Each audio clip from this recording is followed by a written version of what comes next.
Darren, just talk, still learning a little bit how to play without Tucker. Do you think sometimes the flow is a little ragged and eventually catches up? They start to figure it out? What do you think? Yeah, I do. I thought the flow got really ugly at times tonight. Some of that was foul trouble again, just getting guys in different spots. But we got off to a great start to build the 20-point lead. So I was really happy about that. And then from that point on, and really until about the last 5 minutes of the game, we just got stagnant. But the flow, was a lot of free throws and things. But that's on us. Just a lack of a little bit of discipline defensively, where we have been pretty good. I thought tonight we got a little stretched out, maybe a little too aggressive. Like I told the guys, part of the game plan was trying to limit some guys, and we weren't quite as connected defensively, which put us on islands a little bit more, which led to some of those fouls. I know you want to push the ball, obviously for early chances, but then there's a transition point where, okay, we're going to stop it, we're going to get into what we're going to run. What are the keys for your guys, to do that smoothly? It seems like that's where some of the struggles were. Yeah, absolutely. Like just flowing from transition to the next action, and that's where we got kind of stuck tonight. I thought when we did make a little push there late in the second half to get that lead built up, we started getting it more side to side. We got multiple ball screens on the possession instead of just one, and trying to get the early quick one where it's like it's not going to be there. We got to get them shifted, get them moving a little bit more. And I thought, Monty and Vaughn did a really good job of that as that second half wore on. So that's just scoring. What else does Tucker give you that you're still having to learn to play without? I think the biggest thing right now is just that second ball handler, playmaker. As the game went on, it's like Vaughn has to have the ball a lot right now. So, whereas when we had Tucker out there, it was them splitting it a little bit more. Vaughn could rest, be a little more of a spot-up guy, get off the ball, and let the defense lose him some. So, just having that second guy that can create and make plays for others is probably the thing right now that we got to continue to grow and improve on. There are worse things, though, than having Javon having the ball in his hands. Yeah, I'm fine with it. It's just, over the next, 20-some games, we got to find different ways to get him off the ball and then get it back to him. But just to create some more movement, have different guys making plays. I thought Sincere Harris made a few nice plays tonight where he was able to get in the paint, making plays for himself, a couple nice floaters, a couple nice kickouts for three. So that was encouraging to see.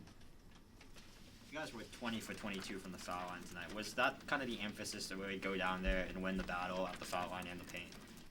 Anytime we can get to the foul line, you want to capitalize, and 20 for 22, that's winning basketball. If you can knock down free throws like that, obviously having Javon going 11 for 11, that's the guy you want up there because he's pretty efficient at the free throw line. I think fouls were the biggest issue in the sort of middle part of the game there. That was part of it. Like I said, that was on us. We just got to do a better job of being aggressive, getting into the ball, but also making sure we can keep the ball in front of us. And I thought there were times where we're trying to get into the ball, disrupt it a little bit, but then we would get beat. So it was a little bit a two-pronged problem. One, we get beat, and then two, we didn't have our normal gap protection behind us we have been. When you foul on defense, does it hurt you guys even more? Because then it takes away a transition opportunity. Yeah, it's hard to run off of free throws, so it's one of those things where we're at our best when we get in transition, whether it be off of steals or off of misses, and we just didn't get a lot of that back consecutively tonight like we normally do. So what is the latest medically on Tucker and Jaden Stone? Everything's still the same. Yep. Coach, you obviously, you're going to work with lineups and trying to get more out of other guys now. Does that include Javon? It's hard to expect more from what he's already done, but is there more that he can do? We can get him to 30, can't we? He only had 27. So, no, we would love to get Javon off the ball a little bit, as we talked about with KJ at the point. KJ, had a little tweak in there during the game, so we had to rest him the rest of the game. So then it was all Javon to finish out and close out that game, so we couldn't get him off the ball quite as much. But that's one of the things we would love to do, because we can just free him up for some different opportunities, as opposed to him coming down every time, letting the defenses load up on him. Are That's how we're going to get him to 30. We got to find those extra 3. Are you seeing like more leadership from him?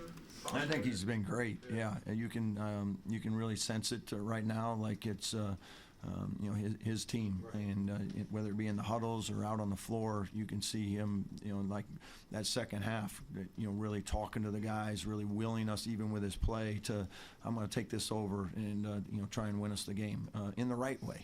Still making plays for people, for himself, or whatever. But he's just a really good player and continues to play at a high level. The fake dribble handoff, and then he goes in. Was that the set, the play, or was that just creating? Yeah, it's part of our set that we called there a few times. We thought we could get a little bit of stuff off of some of their switches where he's pretty good at kind of setting you up, freezing you just a little bit, and then able to hit you with a burst of speed. And so I thought he did a nice job of setting that up. It's like the old play action, right? In football, right? Yeah, exactly. Coach, what do you think of Jonathan making his first start? Obviously, a great first, 8 minutes or so. Yeah, I thought he did great. I mean, he's continues to get better every day. What I love about JP is he gives us great effort all the time. He's always sprinting the floor. He's always, going and doing his job, as we say, like whether it be, trying to go get an offensive rebound, talking, those type of things. And he's just going to continue to get better and better. He's still figuring things out, as a young player. But, I love the confidence he plays with. I love the energy he plays with. Obviously, he's played a lot, but do you have to, are there pitfalls for a freshman making his first start? Do you have to say anything different to him, or just, he's a confident guy, so you just let him go? Yeah, you're starting, that's it, so. Darren, what do you like to do with the team different during the finals week and that 8 days between games?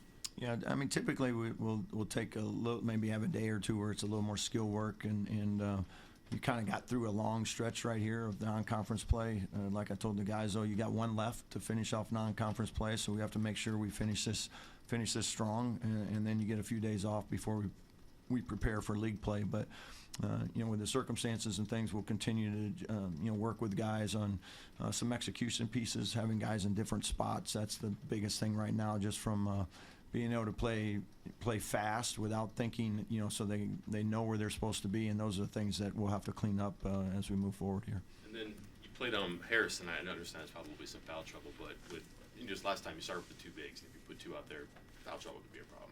Do you need to be more ready? Does he become more part of the rotation, or is it, again, one of those, who knows, it could be different everyday things? Yeah, I would say more of that. Like Harris is always ready. He always prepares, really well. Whether it be the scout or getting himself ready. Tonight with the foul trouble, we just couldn't, find an opportunity to play the 2 bigs at once. I was hoping we could get a little stretch for 3 or 4 minutes to see how that lineup would do. Outside of practice, we got to do it a little bit the other night. But we came into the game with we were going to go to a 3 or 4 minute segment where we wanted to play both bigs, and then with specific perimeter guys in there with them, so we could get a little better look at that.